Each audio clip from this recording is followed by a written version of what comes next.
Well, the weather forecast certainly hasn't been so bright this month. Not much sun out there. But the outlook for the economy in central New York this year is looking very good. Centerstate CEO out with its annual economic forecast. The president and CEO, Rob Simpson, joining us now to talk more about it. Good to see you, Rob. Thanks for joining us. Great to be here. Thanks for having me. So the economic forecast looks really good. Almost 3/4, I think, of businesses responding to your survey say they expect business this year for them to be strong or very strong. Why can they say that? I think there's a number of things that are happening here. First and foremost, no surprise. I think the region, including our business leaders, are riding a wave of optimism from Micron's announcement at the end of last year. The shot in the arm and the certainty and predictability that provides our region around the long-term economic future is pretty remarkable. You touched on the 70% statistic who feel like it's going to be strong or very strong this year. What I find more interesting is that we asked our respondents how many of them thought that business would be better in Central New York 5 years from now than today. And that number was actually 84%. So while there's a tremendous amount of optimism for 2023, the longer term prospects for our economic future look even better. And that's people who understand that this investment that Micron's making is going to take a little while to come online, but that those impacts are going to be profound and positive. How much, you mentioned Micron there, obviously a very big deal economically here. How much are we starting to see already? I know the big stuff will probably be a couple of years yet, but are we already seeing some impacts from it? Just the announcement? No doubt. I mean, I can tell you that we are talking right now to multiple companies here in Central New York, as well as probably dozens of companies outside of Central New York who are interested in growing, expanding, and increasing a footprint in our region as a direct result of Micron's investment.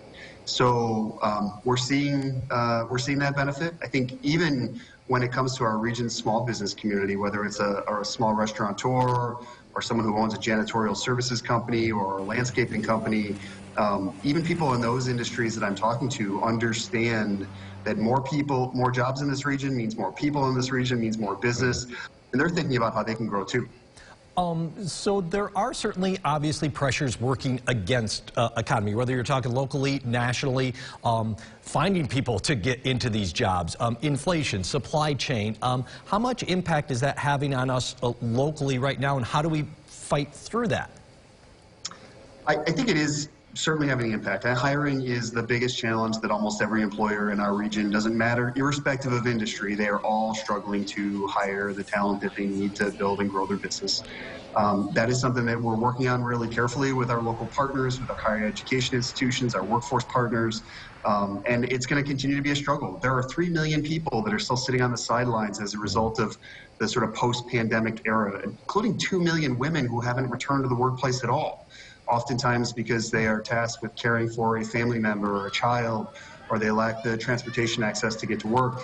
That's really a problem that we have to confront as a society and do what we can to get those 3 million people back into the workforce. What excites you the most about the local economy, where we are right now, and like you mentioned, where we're headed? Because certainly, you know, the businesses in your group like where we're headed in 5 years. What about you, Rob Simpson, personally?